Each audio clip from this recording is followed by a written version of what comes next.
Shalom. First, I'd like to give all praises unto Yahweh Shem Yahushai, and double honors unto the apostles and elders of Great Millstone, and honors to you brothers out there in the highways and the byways teaching this word in all sincerity and in truth. And I just want to get into this article surrounding the famine that is inevitable, that is coming. You know, famine is going to play a big part in the judgment, the great judgment, the great wrath that the Lord is going to bring down on the earth, man. And famine doesn't mean that there's no food on the earth. What it means is that you cannot access the food, and that's all it is. Okay, and in these times, man, there's going to be a great famine among the peoples, man. And a lot of the people that are going to die, they're going to die through famine. And a lot of people, even that die by the sword, before they die from the sword, they're going to feel the effects of famine. You know, and a lot of you people that's going to take the mark of the beast, you're going to take the mark of the beast for the reason, in the hope that the government will provide you with food. Okay, so let's get into this article. It said food crisis, the greatest threat to social stability.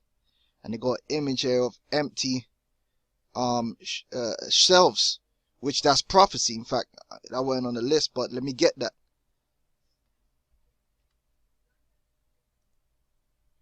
All right.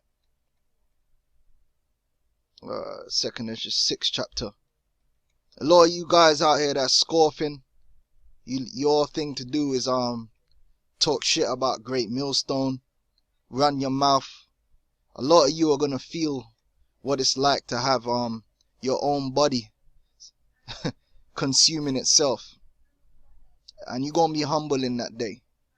Okay, because famine, starvation is one of the most humbling experiences you can go to, man. Totally strips you of your pride. Okay, right, let's get straight to the point. Second Ezra 6 and 22 says, and suddenly shall the sown places appear unsown, the full storehouses shall suddenly be found empty. Right, your storehouse can represent what your local Walmart, supermarket, and suddenly, very quickly, it can be found empty. You know, when people panic buy, they take up all the food, and no more food doesn't come in by way of those trucks for whatever reason. Whether it be that the store itself doesn't have no money because the actual economic system is shut down, you know, or it's too dangerous for them foods to get to you. Whatever the case may be, ultimately it's not going to matter to you why the food isn't where you are. What's going to matter to you is the fact that the food isn't where you are. Okay, and so this image here, get used to it. Okay, and if the Lord ain't with you, man, you're about to enter some great suffering. It says, recently I was in a pharmacy and overheard the pharmacist say to someone, there's so much unpleasantness on the news these days, I've stopped watching. The pharmacist has my sympathy. I'd love to be able to ignore the deterioration of the first world. Okay, first world represents Esau's realm. It is at turns tedious, depressing, disturbing, and infuriating. Unfortunately, we are now passing through what, before it's over, will be the most life-altering period in our times, and they don't know how true they are. First of all, it's gonna alter life on earth, because guess what? It's a changing of worlds. Okay, this world that is here now is gonna go out in fire and blood, and the new world, okay, which is the world of Yahushai, the world of Israel, will commence thereafter. As it is written, Jacob is the end of the world, and Esau, Salakia, Esau is the end of the world. Okay, that's what the scripture says, and Jacob is the beginning of it that followeth. Alright, it says, as much as we'd like to behave like ostriches right now, we'd better keep our heads out of the sand and be as honest with ourselves as we can if we're going to lessen the impact that these end events will have on us. And let me tell you this, man, there is no way to lessen the judgment of the Heavenly Father, man. It's either the Lord is with you or he's not. If the Lord ain't with you, man, you're going to feel the full force of his judgment. in accordance to what he wants to do to you. So if he wants you to starve to death, I don't care if you buy up a whole Walmart and store it in your back pocket, man. The Lord is going to fix it so you starve to death, man. Alright, as to the famine, to the famine. As to the sword, to the sword. Or both. Okay. It says, I cannot emphasize too strongly the importance of a possible shortage of food. History is filled with examples of cultures that would endure most anything and still behave responsibly, but nothing causes greater, more unpredictable, or more violent behavior in people than a lack of food. And that's in the scriptures. That's in the scriptures, man. That is in the scriptures. Okay, and the article is going to go into the food industry, all that's part of it, hyperinflation, you know, that's the economic collapse, so forth. I'm going to jump to this, but I'm going to show you this. That is exactly what he's saying is in the scriptures. That's in 2nd Ezra, the 15th chapter. Okay, let's jump to 15. Alright, 2nd Ezra 15, and we're going to start from we're going to start for 16. For there shall be sedition among men, riots, so forth, and invading one another. They shall not regard their kings nor princes, and the course of their actions shall stand in their power. Yeah, a lot of places are going to become no man's lands because the authorities ain't going to be able to control certain areas, man. There's going to be like Mad Max. It says, a man shall desire to go into a city and shall not be able. Why? Because that's the authorities are going to shut down certain modes, certain places, man. You're going to have the chip and authorization to travel to and fro. Alright? Or you're going to get executed on the spot. For because of their pride, the cities shall be troubled. Because these people that live in these cities, man, they're very proud, man. They think these cities is heaven on earth. Whereas within the city is nothing but wickedness which is going on. So that evil is going to turn on their own head. And as proud as they were of their city, they're going to be disgusted by the state that their city is going to descend into, man. Cannibalism and all that filthiness. Okay. Especially cities like New York, Paris, London. Those some proud ass cities, man. Frankfurt. So the Lord's going to do something to them cities. Going to mar those cities, man. Mar the beauty of those cities. By way of destruction, death, chaos, famine. Alright. A man shall desire to go into a city and shall not be able. For because of their pride, the city shall be troubled. Their houses shall be destroyed. Yeah, one way or another could be by marauding groups of men. It could be by missiles. Okay. Fires. The fire department ain't going to be working in that day. Alright. And men shall be afraid. Alright. A man shall have no pity upon his neighbor, but shall destroy their houses with the sword and spoil their goods because of the lack of bread and for great tribulation. So this is what's happened. The scriptures tell you this is what's going to happen in these days. Okay. Alright, so panic sets in. It says food panic doesn't necessarily occur if a retailer carefully assesses his increased market and rations sales so that everybody gets a slightly lesser share. In fact, I've personally seen this work well in the event of a natural disaster in my home. And that's what the authorities are going to try and do. They're going to confiscate as much of the food supply as they can, and they're going to ration it out. But guess what? You're going to have to receive the mark of the beast in order to get those rations. Okay, we're telling you in advance so that when it happens, you know that the prophets have been among you and it is the work of Yahweh Hashem Yahushua. It's not our work. We're just telling you what the Lord has to say. In fact, I personally, the panic does occur when the availability suddenly becomes non-existent, even for a brief time, and shoppers are unsure when it will be resumed. In an inner city, this is exacerbated by 3 factors. Okay, shipments from suppliers become erratic and insufficient. A significant increase in the number of shoppers cleans out the stores. Suddenly shall the store places become, I read that. Individual shoppers become unreasonably demanding. This last factor in any inner city situation is almost always responsible for chaos that evolves into a riot, sedition among men. It works like this. A mother complains that there is no bread for her children to have a sandwich. Her husband becomes angry at the problem and goes down to the corner store demanding a loaf of bread. The store manager says that he cannot release the bread until the next morning. When the neighborhood knows they can each come and buy 1 loaf only, the man, becoming angrier, goes in the back and takes a loaf of bread. The manager resists and is shot. The man on his way out grabs a carton of cigarettes and a couple of 6-packs of beer for good measure.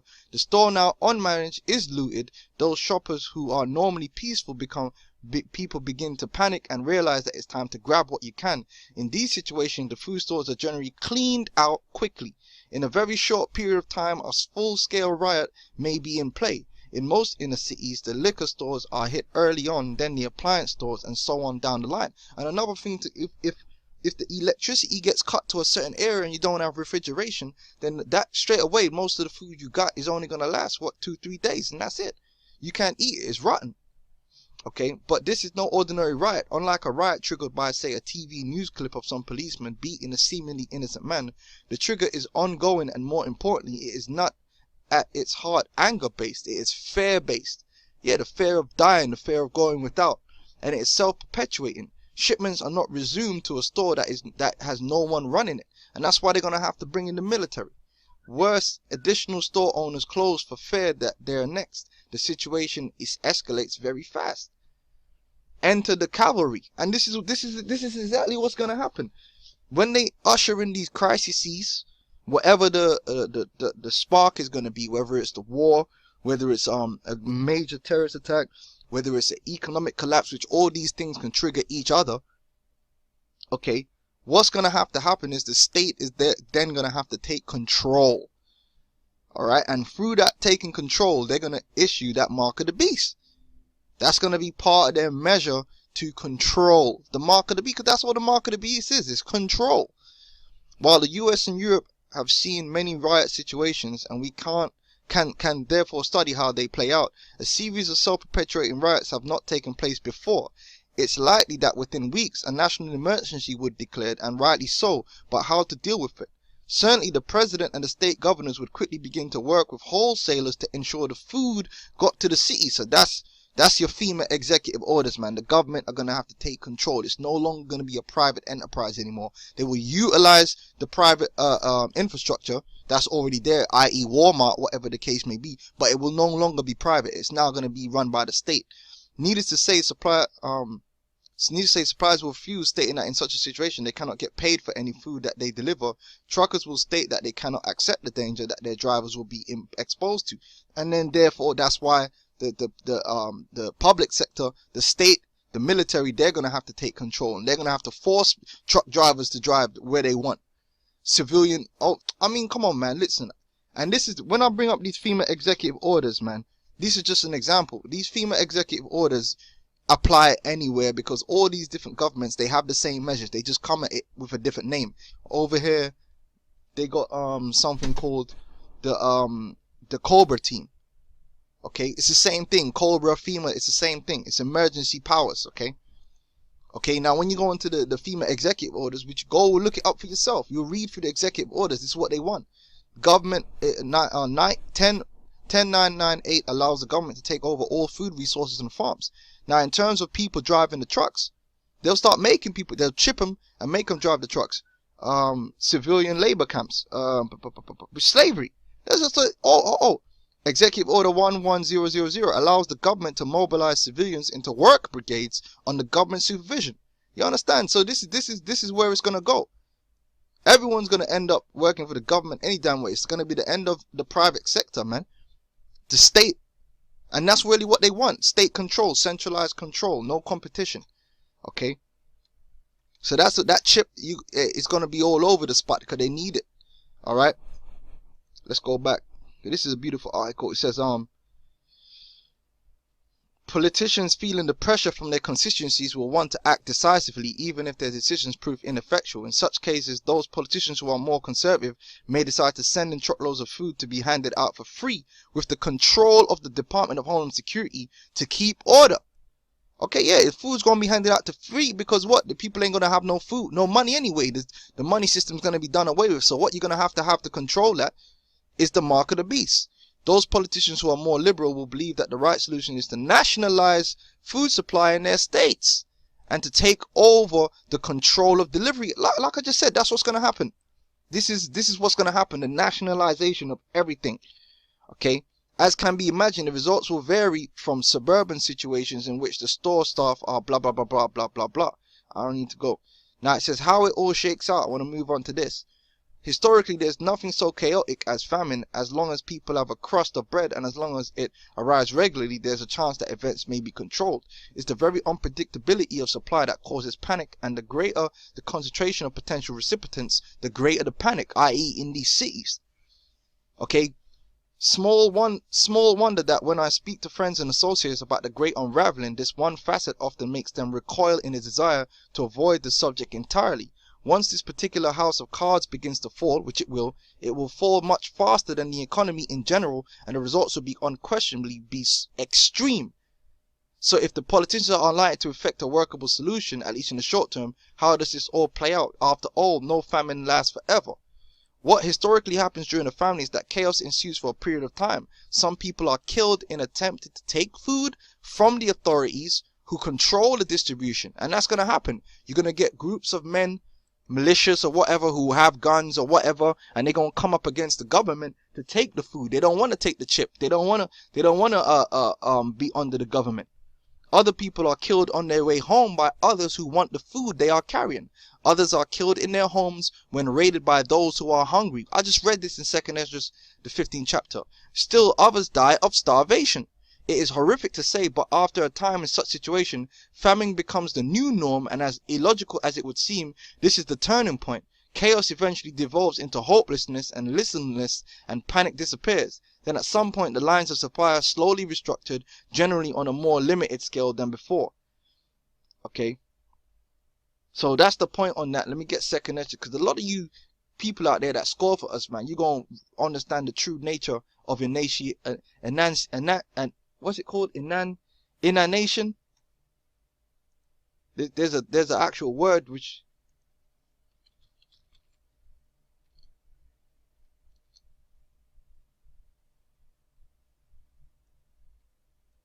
there's a word for inanition. Yeah, inanition, man. Which a lot of you're spiritually in the state of inanition, and the Lord's gonna put you in the physical state of inanition. Okay, and you're gonna find out that that's a terrible situation to be in, man. Inanition. Okay, the effects, which I'm gonna put a clip at the end. You can see the effects, what it happens to the body, man. Okay, Lord, you women, man, you're gonna die of inanition. You're gonna suffer, man.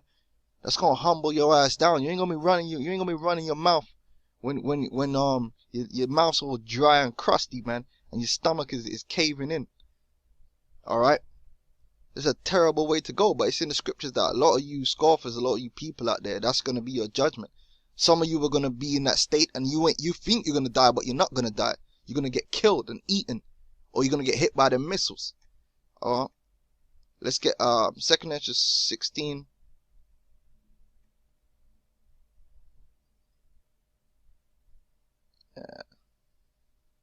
And 22, for many of them that dwell upon earth shall perish of famine, and the other that escape the hunger shall the sword destroy.